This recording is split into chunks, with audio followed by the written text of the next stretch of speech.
Everyone, स्वागत है आपका मेरे चैनल पर। आज हम शुरू करने जा रहे हैं विज्ञान कक्षा 6 के लिए अध्याय नंबर 8 शरीर में गति। तो चलिए शुरू करते हैं। शरीर में गति। जैसे कि बच्चों देखा जाता है कि हमारे शरीर में कुछ न कुछ गति होती रहते हैं। हमारा शरीर हो, पेड़ पौधे हो या फिर कोई जंतु हो, हर किसी के शरीर में थोड़ी बहुत गति होती है। गति कैसे होती है? जैसे कि अगर हम एक कुर्सी पर बिल्कुल शांत होकर बैठे हैं तो फिर भी क्या हमारे दिल की धड़कनें चल रही है, हमारी सांस चल रही है, पलकें इधर उधर झपकती रहती है शरीर में। जैसे कि अगर हमें कुछ चीज उठानी है तो उस चीज को उठाने के लिए हमें अपने हाथों को इधर उधर ले जाना पड़ेगा। कहने के लिए क्या है कि हम एक ही जगह पर बैठे हुए हैं, लेकिन हमारे शरीर के अंदर फिर भी कुछ ना कुछ गति होती रहती है। जैसे कि अगर हम सोचे कि हमें नोटबुक के ऊपर कुछ लिखना है, तो अगर हमें नोटबुक पर कुछ लिखना है तो मेरे हाथों की गति होगी उसके लिए। तो ये क्या है, हम विभिन्न प्रकार की गति करते रहते हैं। किसी को मुड़कर देखना, हाथों का प्रयोग करना, श्वास लेना, पलके झपकाना। तो इस तरह से हमारे शरीर के किसी न किसी भाग में गति होती ही रहती है।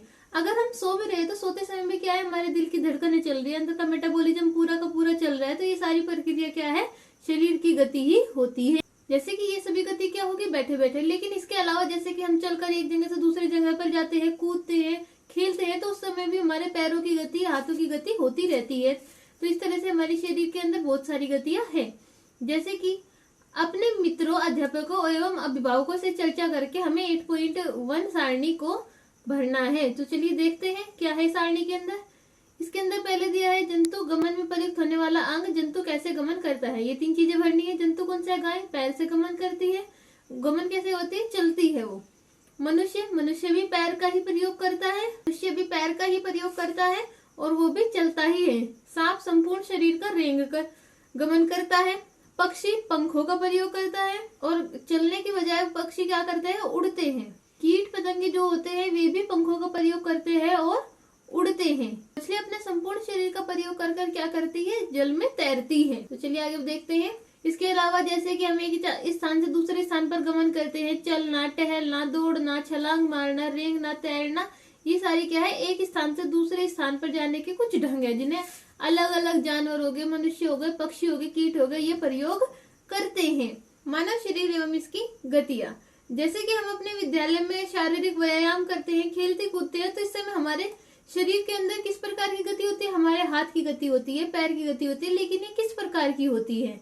तो चलिए देखते हैं। हम इनमें से कुछ शारीरिक गतियों को करने का प्रयास करेंगे जो हम विद्यालय में करते हैं। काल्पनिक विकेट पर काल्पनिक गेंद फेंकने के लिए हमें किस किस हिस्से की गति करनी पड़ेगी? इसके लिए हम अपने हाथ को घुमाना पड़ेगा, साथ में हमारे कंधे की भी कुछ न कुछ गति होगी। अब हमें क्या करना है, पीठ के बल लेट जाना है और पैर को खुले के चारों ओर से घुमाना है। क्या हम पैर को भी ऐसे घुमा सकते हैं? थोड़ा सा मुश्किल होता है। भुजा को कोने के ऊपर नीचे करना है। इसी प्रकार पैरों को घुटनों से मोड़कर देखना है।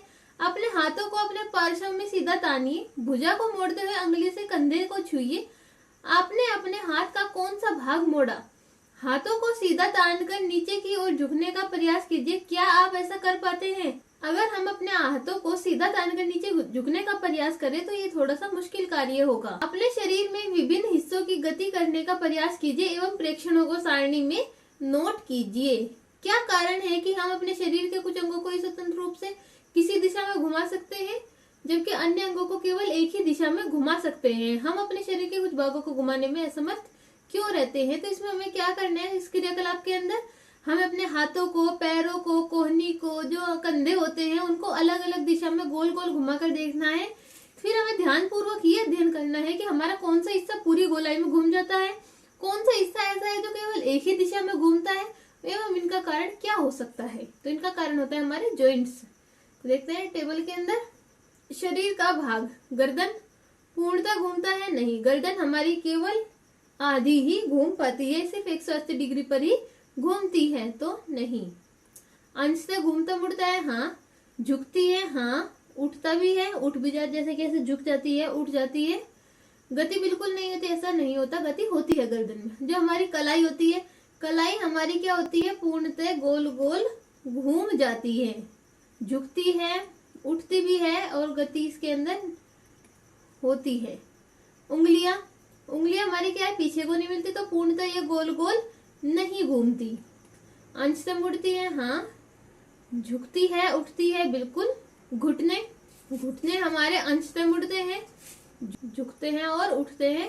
एड़ी एड़ी हमारी झुकती और उठती नहीं है, इसके लिए केवल पंजा ही जिम्मेदार होता है, ये केवल अंशतः मुड़ती है। पादा उंगलियां जो पैरों की उंगली होती है वे केवल झुकती है, ऊपर को नहीं उठती है, तो इनको भी हम क्या कह सकते हैं, अंशतः घूमती या मुड़ती है। पीठ हमारी पूर्णतः नहीं घूमती है, अंशतः ही घूमती है, उठती भी नहीं है, केवल झुकती है। सिर, जो हमारा सिर होता है वो केवल गर्दन के भरोसे होता है, स्वयं उसमें कोई गति नहीं होती। जैसे कि देखो, अगर हमारी गर्दन हिलेगी तो ही ये सिर हिलेगा, अदरवाइज हमारा सिर नहीं हिलता है। कोहनी, कोहनी हमारी अंशतः मुड़ती है, उठती है, गति बिल्कुल नहीं करती, ऐसा नहीं होता। भुजा हमारी पूर्णतः घूमती है, जो हमारी भुजा होती है वो पूर्णतः घूमती है। भुजा होता है हमारा जो पूरा हाथ, हम कह सकते हैं। जैसे कि हमने पिछले क्रियाकलाप में अपने बहुत सारे अंगों को हिलाकर देखा था, कभी हमने कोहनी, अपने कंधे, घुटने, कलाई, इन सबको घुमाकर देखा था, तो हमने क्या ध्यान दिया कि हम शरीर के विभिन्न भागों को केवल उसी स्थान से मोड़ अथवा घुमा पाते हैं जहां दो हिस्से एक दूसरे से जुड़े हो। जैसे कि अगर हमने एक कलाई हिलानी है तो कलाई यहाँ से जुड़ी हुई है, इसी वजह से हम इसको हिला पाते हैं। बीच में से तो यहाँ से तो हम अपना हाथ नहीं हिला सकते, केवल जहाँ पर जोड़ होगा वहीं से हम अपने शरीर के हिस्से को हिला सकते हैं। उदाहरण के लिए कोहनी, कंधा अथवा गर्दन। क्या आप ऐसे कुछ अन्य भागों के नाम बता सकते हैं जिनके स्थानों पर संधि होती है? हाँ, जैसे कि कोहनी होगी, हमारा घुटना होगा, हमारी उंगली होगी, इन सब में क्या होती है, संधि या फिर जोड़ होता है। यदि हमारे शरीर में कोई संधि नहीं होती तो इस बारे में विचार कीजिए, क्या किसी प्रकार की गति संभव होती? नहीं। अगर हमारे शरीर में कहीं भी संधि या फिर ये जोड़ न होते तो हम गति नहीं कर पाते, एक जगह पे बिल्कुल स्थिर हो जाते, जैसे सीमेंट से जमा दिए गए हो। वास्तव में इन संधियों की कौन कौन सी वस्तु परस्पर बांधती है? चलिए देखते हैं। अपनी उंगलियों से क्या करना है, सिर को दबाना है, चेहरे को, गर्दन को, नाक को, कंधे को, मतलब अपने शरीर के अलग अलग हिस्से को हमें दबा दबा कर देखना है। क्या आपने ऐसा अनुभव किया कि आपकी उंगली किसी कठोर वस्तु को दबा रही है? ये कठोर संरचनाएं अस्थि होती है। जैसे कि अगर हम अपनी उंगली को ऐसे दबा कर देखेंगे तो हमें पता लगेगा कि अंदर कुछ हार्ड है या फिर कुछ कठोर वस्तु है। क्या आपको ऐसा अनुभव हो कि आपकी उंगली, देखिए हमें पता है कि शरीर के अंदर हमारे पूरे शरीर में अस्थियों का जाल या फिर ढांचा है। जब हम एक अस्थि को अगर हम बीच में से नहीं मोड़ सकते, यहाँ से नहीं तोड़ सकते, वो टूट ही जाएगी, तो हम अपनी कोहनी को, उंगलियों को किस तरह से हिला लेते हैं? अस्थियां तो यहाँ पे भी है। तो ये कारण होता है जोड़ की वजह से, क्योंकि वहां पर क्या होती है, जोड़ उपस्थित होता है, जिसकी वजह से हम उन्हें हिला पाते हैं। हाथ के ऊपरी हिस्से से लेकर कलाई तक एक ही लंबी अस्थि नहीं होती, वास्तव में अनेक अस्थियां कोहनी तक जुड़ी हुई रहती है। इस प्रकार हमारे शरीर में प्रत्येक हिस्से में अनेक अस्थि होती है। हम अपने शरीर को कैसे उसी स्थान पर हिला या झुका नहीं सकते जहां ये अस्थियां एक दूसरे से नहीं मिलती, तो हम केवल अपने शरीर के उसी भाग को हिला सकते हैं जहां पर अस्थियां जुड़ी हुई होती है, फिर जहां पर जोड़ होते हैं, अन्यथा हम ऐसा नहीं कर सकते। पहली संधि का प्रकार है कंदुक खल्लिका संधि। कंदुक होती है गेंद, और खल्लिका मतलब जो खाली जगह है एक तरह से, तो नाम से हम इसको समझ सकते हैं कि खाली जगह होगी। जैसे कि ये खाली जगह है, इसके अंदर गेंद इस तरह से फंसी रहती है और वैसे ऐसे घूम जाती है। जैसे कटोरी के अंदर कोई बॉल जैसी संरचना फंसा दी जाए, ये उस तरह से होती है। यहाँ पे देखो दिखाया भी गया है चित्र में, ये गेंद होगी और ऊपर कटोरी होगी, इसी से इसका नाम पड़ा कंदुक खल्लिका या कटोरी या खाली जगह संधि। क्रियाकलाप नंबर 2 में देखो तो क्या दिया गया है कि कटोरी को जब हम नंबर 2 में हमें एक कागज के बेलन के जो सिराने होता है उसके ऊपर हमें गेंद चिपका देनी है और उसको एक कटोरी के अंदर घुमाने का प्रयास कीजिए। तो हम ध्यान से देखते हैं कि वो स्वतंत्र रूप से चारों ओर उसके अंदर घूम जाती है। अब कल्पना कीजिए कि बेलन आपका हाथ है, जैसे कि हाथ वाली हड्डी है, और जो ये गेंद है ये उसका सिरा है जिससे आपका हाथ जुड़ा हुआ है। एक अस्थि वाला गेंद इसे दूसरे अस्थि के ऊपर कटोरी रूपी गुहिका में धसा हुआ होता है। तो यहाँ पे क्या है, हमने प्रयोग करके देखा, कागज का बेलन है, आगे बॉल जैसी संरचना, ऊपर क्या है, कटोरी। तो जो हमारी अस्थियां जुड़ी हुई रहती है वो इसी प्रकार से जुड़ी हुई रहती है कि एक बेलन हो गया, बेलन के आगे क्या होगी, बॉल, और वो खाली दूसरी हड्डी के खाली जगह में इस प्रकार घूमती रहती है, जिससे कि उन्हें आसानी से घुमाया जा सकता है। देखो कंदुक खल्लिका संधि ये दी हुई है, ये जांघ की अस्थि है, श्रोणी अस्थि है। तो जो श्रोणी अस्थि है उसमें कटोरी की जैसी जगह मिलेगी, जांघ वाली अस्थि में क्या होता है, बॉल के समान संरचना होगी, जिससे कि आपस में इसमें ये फंस जाती है और आसानी से घूम जाती है। ये हमारी कंदुक खल्लिका संधि होगी। अब दूसरी आती है, फिर आती है धुराग्र संधि। गर्दन तथा सिर को जोड़ने वाली संधि धुराग्र संधि है। इसके द्वारा सिर को आगे पीछे दाएं बाएं आसानी से घुमाया जा सकता है। इन गतियों को करने का प्रयास कीजिए। यह गति हमारे हाथ की उस गति से किस प्रकार भिन्न है, इसका भी अध्ययन कीजिए। जैसे कि अगर हम अपना हाथ हिलाते हैं तो हाथ हमारा ऐसे ऐसे पीछे तक ऐसे पूरा का पूरा गोल घूम जाता है, लेकिन हमारी गर्दन केवल इतनी और इधर उधर ही घूमती है। पूरी पीछे हम अपने शरीर के पूरे पीछे इस तरह से गर्दन घुमाकर नहीं देख सकते। तो इस प्रकार ये थोड़ी सी भिन्न होती है। इसमें कंदुक खल्लिका संधि द्वारा हाथ को पूर्णतः वृत्ताकार रूप में घुमा सकते थे, लेकिन धुराग्र संधि में बेलनाकार अस्थि एक छल्ले में घूमती है। मतलब कि क्या होता है, इसके लिए कटोरी की जगह क्या होता है, एक छल्ला ही होता है। हिंज संधि, घर के किसी दरवाजे को बार बार खोलिए व बंद कीजिए। इसके कब्जों को ध्यान पूर्वक देखिए। यह दरवाजे आगे पीछे की ओर खुलने देता है। तो जो हमारा घर का दरवाजा होता है वो कैसे खुलता है, इस तरह से खुलता है, फिर इस तरह से बंद हो जाता है। तो जो हिंज संधि होती है वो केवल इतनी गति करती है कि इधर इधर, बात खत्म। जैसे कि हमारे घुटने की होगी, घुटना केवल क्या होता है, पीछे की ओर मुड़ जाता है, सीधा हो जाता है, लेकिन आगे की ओर नहीं मुड़ता है। तो ये क्या है, हिंज संधि का उदाहरण है। आती है हमारा क्रियाकलाप नंबर 3। कब्जे की गति के प्रकार को देखिए। एक मोटे कागज अथवा गत्ते के एक बेलन बनाइए, जैसे कि चित्र 8.5 में दर्शाया गया है। एक बेलन लिया थोड़ा सा छोटा, दूसरा जो बाहर वाला देखो ये येलो कलर का दिखाई दे रहा है, ये बड़ा वाला बेलन लिया, बीच में इसके छेद करके वहां पे पेंसिल घुमा दी। जब हम इसके ऊपर इसको हिलाएंगे तो क्या बन गया, ये एक प्रकार की संधि बन गई, जिसपे जहां तक कहीं आएगा एक तो या तो इधर तक और या इधर तक ही ये जा सकता है, नीचे पूरा का पूरा गोल नहीं घूमेगा। तो एक तरह से क्या है, कंदुक खल्लिका अस्थि के हुए क्या होता है, पूरा गोल घूम जाता है। इसके अंदर पूरा गोल घूमने के बजाय चंद्राकार रूप में ये फिर आधा ही घूम पाता है। हमारी कोहनी की गति होगी, केवल ऐसे आई और ऐसे सीधी हो गई। हिंज संधि को ही कब्जा संधि भी कहते हैं, क्योंकि ये दरवाजे के कब्जे के समान होती है, वहीं से इसका नाम पड़ा कब्जा संधि। अब देखो अचल संधि। अचल मतलब जो नहीं चलती है, इस प्रकार की भी संधियां होती है। हमारे सिर की अस्थियों के बीच में कुछ संधियां उन संधियों से भिन्न है जिनकी चर्चा हमने अब तक की है। ये अस्थियां इन संधियों पर हिल नहीं सकती। ऐसे संधियों को क्या कहते हैं, अचल संधि। जब जितनी भी हमने अब तक संधियां पढ़ी, जैसे कि हिंज संधि थी, हमारी कब्जा संधि थी, जैसे कि जितनी भी संधि हमने अब तक पढ़ी, धुराग्र संधि होगी, हमारी कब्जा संधि होगी, या फिर हमारी कंदुक खल्लिका संधि होगी, इनके समान हम क्या नहीं कर सकते, अपनी कुछ संधियों को हिला नहीं सकते। बाकियों को हम हिला सकते हैं, लेकिन अचल संधियों को हम हिला नहीं सकते। जब आप अपना मुंह खोलते हैं तो नीचे वाले जबड़े को सिर से दूर ले जाते हैं।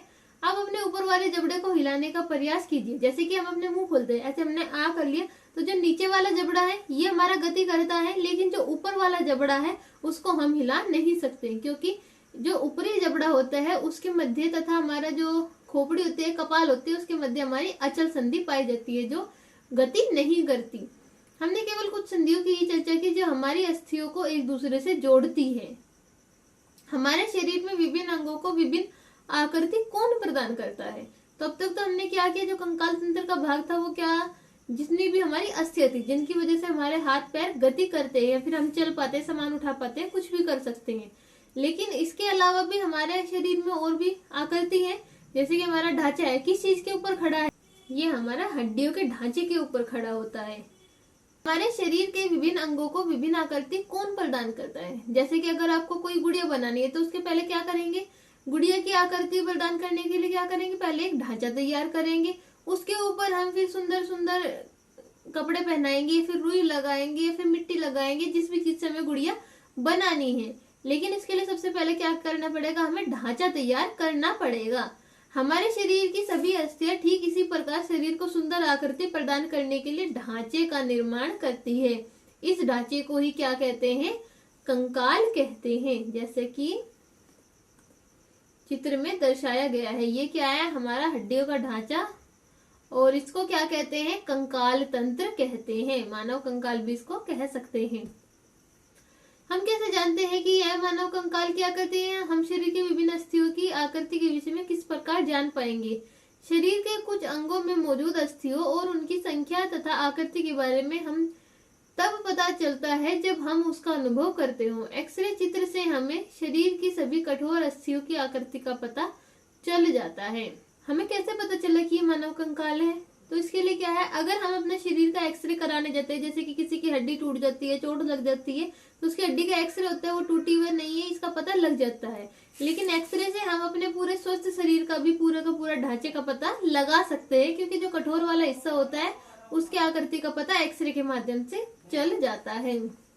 अगर घर में किसी को चोट लगी, उसका एक्सरे हमने देख लिया, बाई चांस किसी का हाथ का हमने एक्सरे देखा, तो हमें क्या करना है, अपनी उंगलियों से ऐसे चेक करना है दबा दबा कर कि कहाँ कहाँ पे जोड़ है, कितनी यहाँ पे अस्थि है। फिर हमें मिलान करके देखना है कि क्या उसके पास भी या फिर जो एक्सरे के अंदर फोटो आया उसमें भी उतनी ही अस्थियां है अथवा नहीं।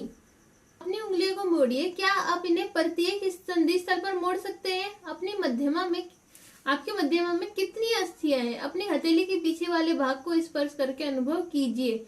क्या इसमें अनेक अस्थियां हैं? क्या आपकी कलाई लचीली है? यह अनेक छोटी छोटी अस्थियों से बनी है। इन्हें क्या कार्पेल कहते हैं? यदि इनमें मात्र एक ही अस्थि होती तो क्या होता? देखो, जैसे कि हमारी कलाई है, इसको हमें इसके प्रत्येक हिस्से को दबा दबा कर देखना है, जैसे कि इसमें के अंदर कितनी अस्थियां है पीछे तक, अगर हम अनुभव कर सकते हैं। नहीं कर पा रहे हैं तो जैसे कि यहाँ पर ये दिया गया है कंकाल तंत्र, हम इसको भी अनुभव कर सकते हैं। इसके बाद हम देखेंगे कि जहां जहां पर भी हमारी अस्थि है वहां से हम अपने हाथ को इस तरह से मोड़ सकते हैं। लेकिन अगर हमारे अस्थि पूरी एक ही अस्थि होती तो हम इसको इस तरह से नहीं हिला पाते बिल्कुल भी, ये इस तरह से जाम हो जाती। फिर आता है क्रियाकलाप नंबर 4, गहरी सांस भरकर इसे कुछ समय तक रोके रखिए। हमें क्या करना है, सांस भरकर रोकनी है। अपने वक्ष एवं पीठ पर हल्के दबाकर अपनी अस्थियों का अनुभव कीजिए। जितनी पसलियां को आप गिन सकते हैं गिन लीजिए। चित्र को ध्यानपूर्वक देखिए तथा वक्ष अस्थियों की तुलना में अनुभव कीजिए। तो क्या करना है, हमें गहरी सांस भरकर रोक लेनी है, जिसकी वजह से क्या होगा, हमारी सारी की सारी पसलियां फूल जाएगी और हम इन्हें आसानी से गिन पाएंगे। जैसे कि देखो, इस तरह के हमारा क्या होता है, पसली पंजर या फिर जो हमारा पसलियां होती है, इनका एक तरह से पिंजरा सा होता है। उनको अगर हम कोई सांस रोक कर देखें तो एक एक को हम ध्यान से गिन सकते हैं, सभी को नहीं, लेकिन थोड़ी सी अस्थियों को हम, जैसे कि जो नीचे वाली अस्थि होती है वे आसानी से गिनी जा सकती है। जो पसलियां होती है वो क्या होती है, एक तरह से पिंजरे के समान होती है, सामने से जुड़ी हुई रहती है और पीछे क्या होते हैं, मेरुदंड या फिर जो रीढ़ की हड्डी होती है उससे ये जुड़ी हुई रहती है, और साइड में से क्या है, ये घुमावदार संरचना बनाती है, जिसकी वजह से क्या होता है, पसली पिंजर का निर्माण होता है। इसमें दोनों तरफ 12 पसली होती है, तो टोटल क्या होगी, 12 जोड़ी पसली हमारे पूरे शरीर में होती है। और इनका क्या है, जितने भी कोमल या फिर नाजुक अंग होते हैं उनको सुरक्षा प्रदान करने, जैसे कि हृदय हो गया, हमारे फेफड़े हो गए, वो इसी के अंदर सुरक्षित रहते हैं।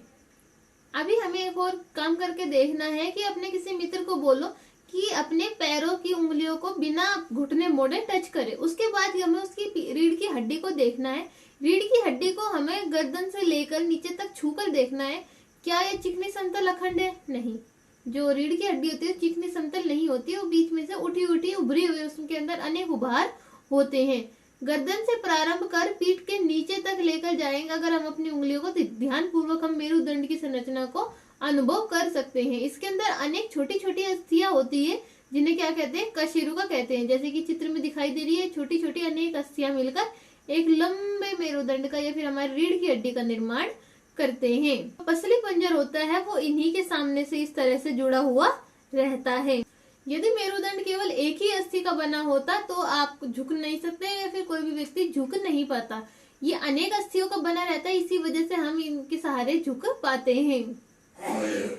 अब हमें क्या करना है, अपने मित्र को खड़े होकर दोनों हाथों से दीवार को धक्का लगाने के लिए कहना है।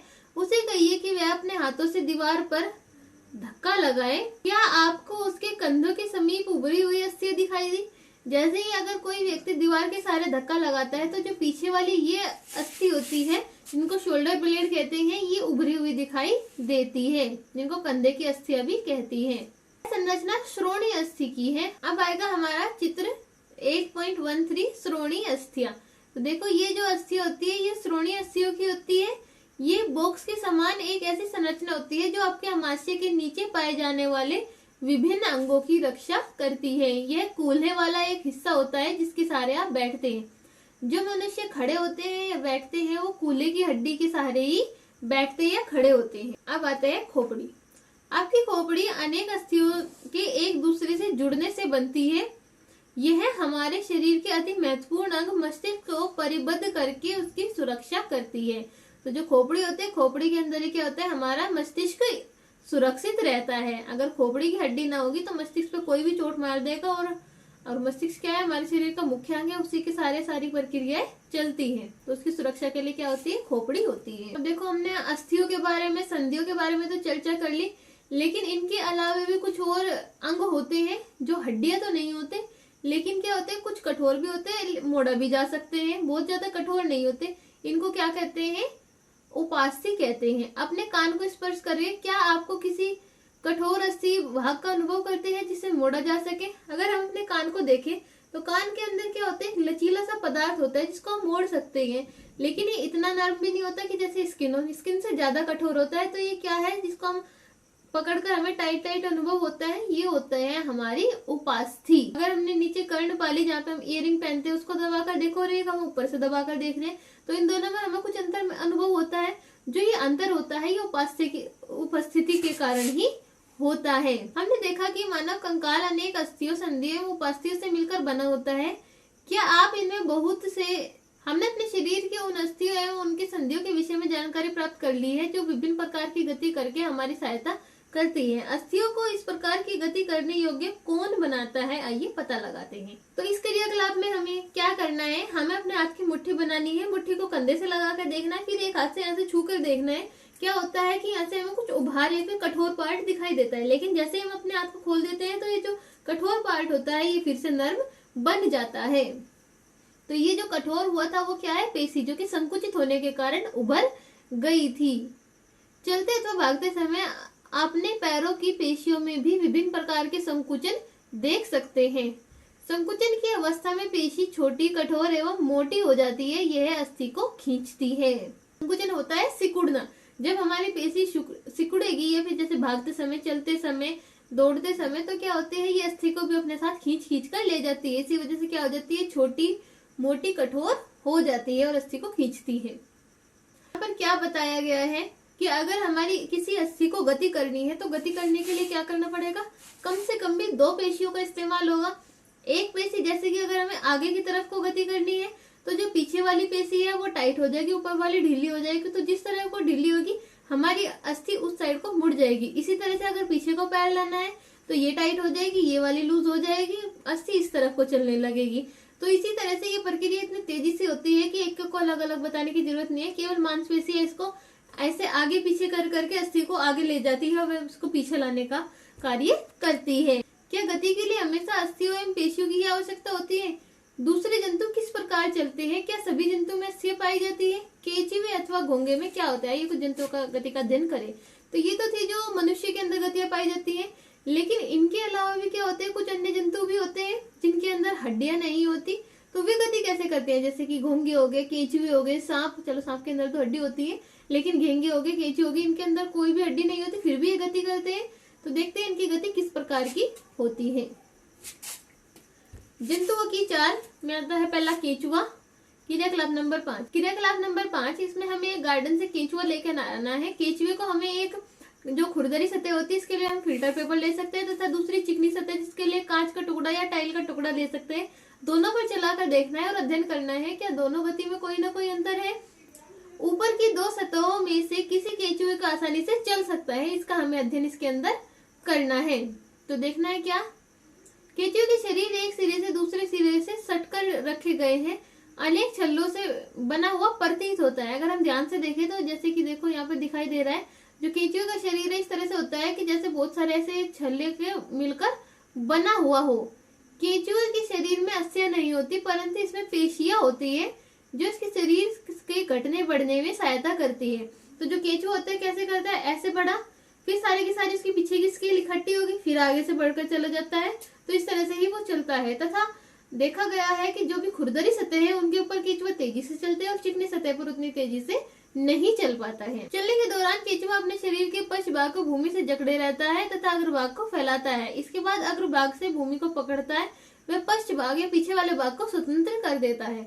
मतलब एक बार क्या है, आगे को बढ़ा, पीछे वाला भाग सटा लिया, फिर से आगे खींच गया, फिर क्या ऐसे, फिर ऐसे, फिर ऐसे, इस तरह से केंचुआ चलता रहता है। क्रिया को केंचुआ बार बार दोहराते हुए मिट्टी पर आगे बढ़ता रहता है। इस शरीर में छोटे छोटे अनेक सूप होते हैं जो इसकी पकड़ को मिट्टी में मजबूत बनाते हैं। केंचुआ वास्तव में अपने रास्ते में आने वाली मिट्टी को खाता है। उसके शरीर अन्न पचे पदार्थ को बाहर निकाल देता है। केंचुए द्वारा किया गया कार्य मिट्टी को उपजाऊ बना देता है जो पौधों के लिए फायदेमंद होता है। अब आएगा हमारा अगला घेंगा, क्रियाकलाप नंबर 6। तो देखिए हमें क्रियाकलाप नंबर 6 में क्या करना है, बगीचे से घोंगा लाना है, उसका हमें अवलोकन करना है। तो ध्यान से देखने पर हम देख सकते हैं कि इसकी पीठ पर इस तरह की गोल सी संरचना होती है। ये गोल संरचना वास्तव में इसका कवच होता है जो इसे बाह्य आघातों से सुरक्षा प्रदान करता है। बाह्य कंकाल भी कहते हैं, लेकिन ये अस्थियों का नहीं बना होता।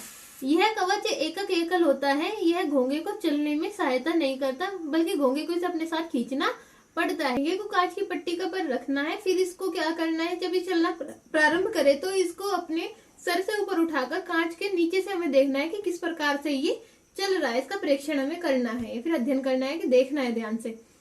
कवच का छेद खुलने पर आपको उसकी एक मोटी मांसल संरचना एवं सिर बाहर आते दिखाई देंगे। मोटी संरचना इसका पाद है जो दृढ़ पेशियों का बना होता है। अब सावधानी पूर्वक कांच की प्लेट को एक और थोड़ा सा झुकाइए। पाद में लहरदार गति दिखाई देगी। क्या घोंगे की गति केंचुए से तीव्र अथवा धीमी है? जो घेंगे की गति होती है वह केंचुए से थोड़ी सी तीव्र होती है। फिर आता है तिलचट्टा या फिर जिसको हम कॉकरोच भी कह देते हैं। किसी कॉकरोच का परीक्षण हमें इसके अंदर करना है। तिलचट्टा जमीन पर रहता है, दीवार पर चढ़ता है और वायु में भी उड़ता है। इसमें 3 जोड़ी पैर होते हैं। देखो ये है एक तिलचट्टा। इसकी अगर शरीर की संरचना की बात करें तो इसका जो बाह्य शरीर होता है वो किससे ढका रहता है, वो बाह्य कंकाल या फिर एकक से ढका रहता है। इसमें 3 जोड़ी पैर होते हैं। जो पीछे के 2 जोड़ी है पतले और मजबूत होते हैं। आगे वाला जो पैर है वो थोड़ा सा छोटा होता है और इसके जो पिछले पैर है वे इसके पंखों को उड़ने में सहायता करते हैं। इसकी जो वक्ष की पेशियां है तिलचट्टे के उड़ते समय पंखों को गति देती है। ये होगा तिलचट्टा। गति किस प्रकार की है, पैरों से चलता है और पंखों से उड़ता है। पानी में तैर भी अपने पैरों की सहायता से सकते जाते हैं। पक्षी हवा में उड़ते हैं तथा भूमि पर चलते हैं। जैसे बत्तख, हंस है, ऐसे कोई पक्षी भी होते हैं जो जल में तैरते भी देखे जा सकते हैं। पक्षी इसलिए उड़ पाते हैं क्योंकि उनका शरीर उड़ने के लिए अनुकूलित होता है। उनकी अस्थियों में वायु रहती है। उनकी अस्थियों में वायु प्रकोष्ठ होते हैं जिनके कारण उनकी अस्थियां हल्की परंतु मजबूत होती है। पक्षपाद की अस्थियां चलने में बैठने में अनुकूलित होती है। अग्रपाद की अस्थियां रूपांतरित होकर पंख बना लेती है। तो मतलब उनमें भी अगर ध्यान दिया जाए तो पीछे वाले पैर क्या है, वे अस्थियां क्या होती है, चलने व बैठने के लिए अनुकूल होती है। और जो आगे वाले पैर होते हैं वे बदल कर रूपांतरित होकर पंखों में परिवर्तित हो गई है। कंधे की अस्थियां मजबूत होती है। वक्ष की अस्थियां उड़ने, वक्ष होते हैं छाती की जो अस्थि होती है, उड़ने वाली पेशियों को जकड़े रखने के लिए विशेष रूप से रूपांतरित रहती है। रूपांतरित मतलब रूप परिवर्तित होकर नॉर्मली इंसानों जैसी या फिर जो जमीन पर रहने वाले जंतु उनके समान नहीं होती तथा पंखों के ऊपर नीचे करने के लिए वे सहायता प्राप्त करती है। फिर आती है मछली। मछली के लिए क्रियाकलाप नंबर 9 जिनका हम अध्ययन करेंगे। कागज की एक नाव बनाकर उसे पानी पर इस प्रकार रखिए कि उसका नुकीला भाग आगे की ओर रहे और धीरे धीरे धक्का दीजिए। तो जैसे कि हमने कागज की नाव से पहले भी बहुत बार खेले होंगे बच्चे, इसको हमें पानी में रखना है और उसको पीछे से हल्का सा धक्का देना है। क्या ये आगे की ओर तेजी से जाती है? अगर हमने कागज की कोई नाव बनाई, इसके हमने 2 सिरे बनाए। देखो ये वाला नुकीला सिरा हो गया, एक ये वाला नुकीला सिरा होगा। अगर हम इसको इस दिशा में फेंकेंगे तो ये तेजी से जाएंगी, लेकिन अगर हम इस दिशा से, अगर हम इसको देखो जैसे कि नाव बनाई, अगर नाव को हम इस दिशा में छोड़ेंगे तो ये तेजी से जाएंगी, लेकिन अगर इसमें हम इसको इस दिशा में धक्का देंगे तो ये उतनी तेजी से आगे नहीं बढ़ेगी। हो सकता है कि आगे बढ़े ही ना बिल्कुल भी। अब नाव को दोनों सिरों से पकड़कर इस प्रकार धक्का दीजिए कि वह चौड़ी ओर से। क्या आपने ध्यान दिया कि नाव की आकृति काफी सीमा तक मछली जैसी है? तो देखिए मछली की आकृति कैसी होती है, धारा रेखीय कहलाई जाती है। इसकी विशेष आकृति के कारण जल इधर उधर बहकर निकल जाता है तथा मछली जल में सरलता से तैर सकती है। मछली का कंकाल दृढ़ पेशियों से ढका रहता है। तैरने की प्रक्रिया में शरीर का अग्रभाग एक ओर मुड़ जाता है तथा पूंछ विपरीत दिशा में रहती है। तो जैसे कि ये जो पूंछ होती है, पूंछ का काम क्या होता है, तैरते समय दिशा प्रदान करना। एक तरफ को मुड़ेगी तो मछली दूसरी तरफ को चल देगी, दूसरी तरफ को मुड़ेगी तो मछली इधर को चलने लगेगी। जिस भी दिशा में मछली को जाना होता है उसी के अकॉर्डिंग वो अपनी पूंछ को मोड़ लेती है। मछली आगे की ओर चलती जाती है। इस प्रकार क्रमिक ताल से मछली आगे की ओर तैरती रहती है। पूंछ के पंख इस कार्य में सहायता करते हैं। जो पूंछ होते हैं उसके जो पंख होते हैं ये वाले तथा ये वाले क्या, ये इसको तैरने में सहायता प्रदान करते हैं। तो देखो मछली की गति किस तरह से होती है, इसकी पूंछ दिखाई दे रही है, एक बार इधर को होगी एक बार इधर को, ऐसे ऐसे करके या फिर ऐसे ऐसे ऐसे ऐसे करके मछली आगे बढ़ती रहती है। मछली के शरीर पर और भी पंख होते हैं जो तैरते समय संतुलन बनाए रखते हैं। तो ये जैसा साइड वाले पंख हो गए, ये क्या है, संतुलन बनाने में सहायता करते हैं। पीछे वाला पंख तैरने में सहायता करते हैं, साइड वाले पंख संतुलन बनाने में सहायता करते हैं। क्या आपने ध्यान पूर्वक देखा है कि गोताखोर अपने पैरों में इन पंखों की तरह के विशेष अरित या फ्लिपर पहनते हैं। इनसे जल में तैरने में क्या होती है, सहायता मिलती है। अब आते हैं हमारे सर पे। सर्प कैसे चलते हैं? क्या आपने सर्प को फिसलते हुए आगे बढ़ते हुए देखा है? हाँ, जो सर्प होता है उसकी गति इस तरह से होती है, वो कभी भी ऐसे बिल्कुल सीधा आगे नहीं बढ़ता है।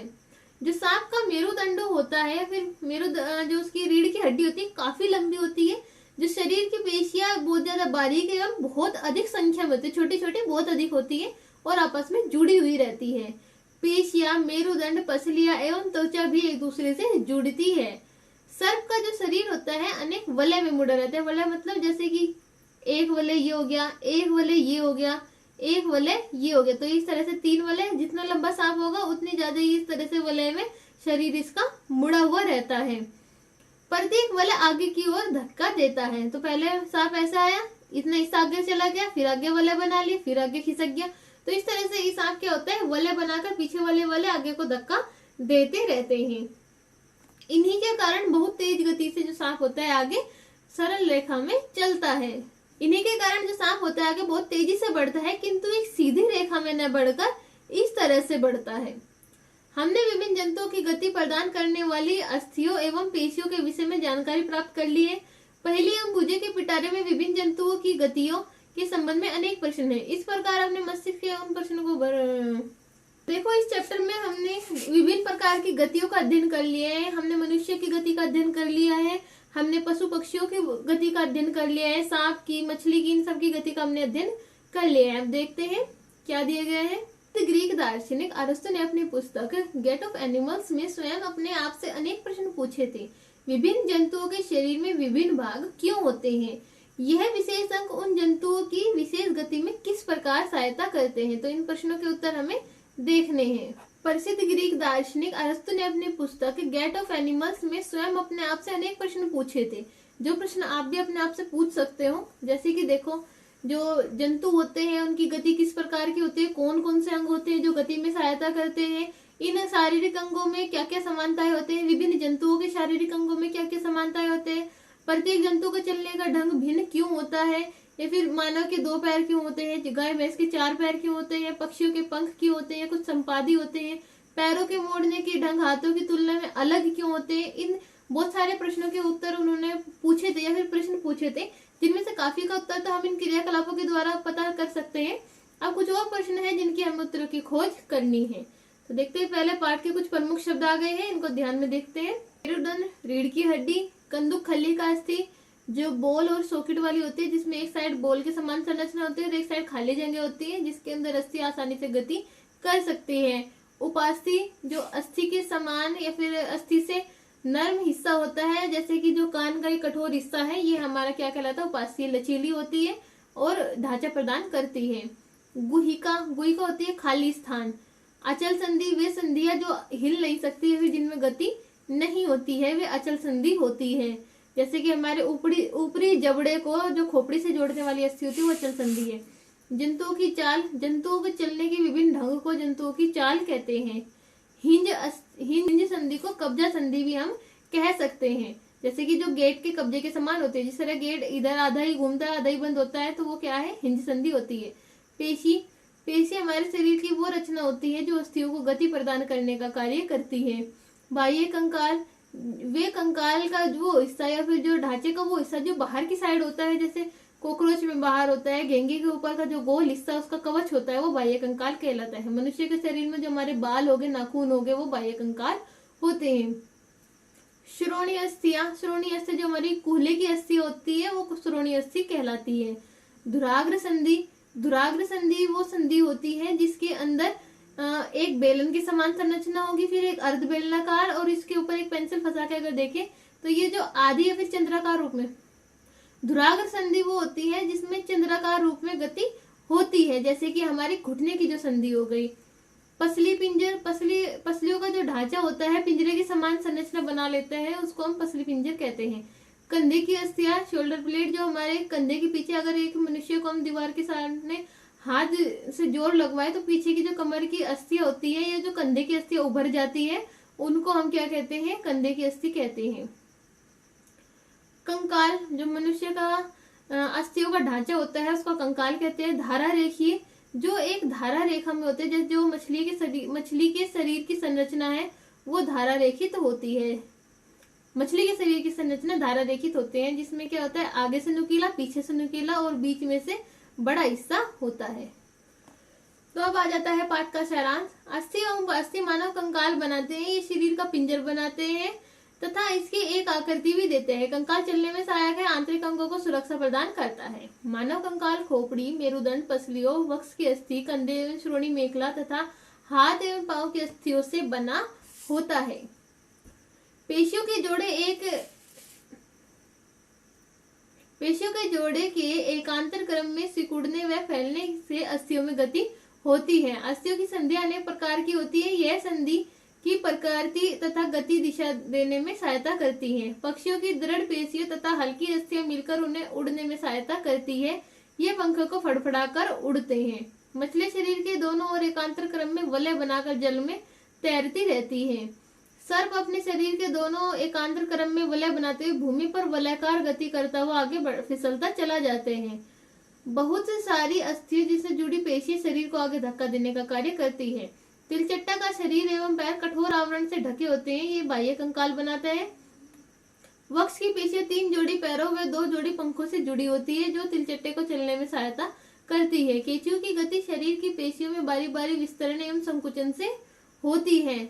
शरीर के अधः सतह पर सूख केंचुओं को भूमि पर पकड़ बनाने में सहायता करते हैं। घेंगा पेशी पाद की सहायता से चलता है। तो ये हो गया पाठ का सारांश खत्म। अब आ जाते हैं अभ्यास के प्रश्न। सबसे पहले आगे यहाँ पर रिक्त स्थानों की पूर्ति कीजिए।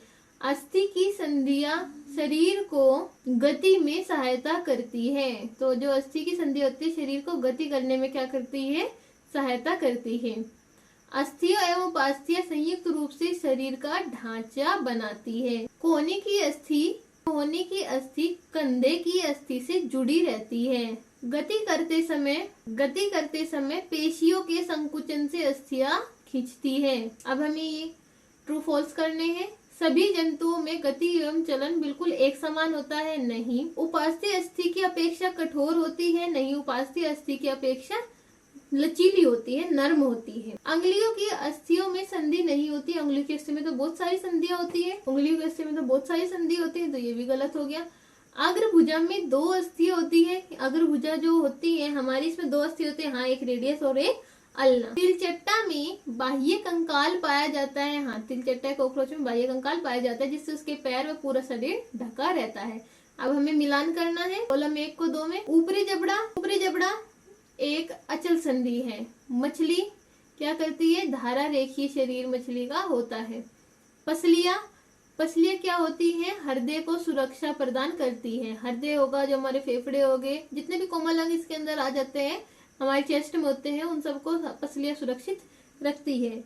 घेंगा क्या होता है, घेंगे के अंदर बाह्य कंकाल पाया जाता है। तिलचट्टा के शरीर पर पंख होते हैं।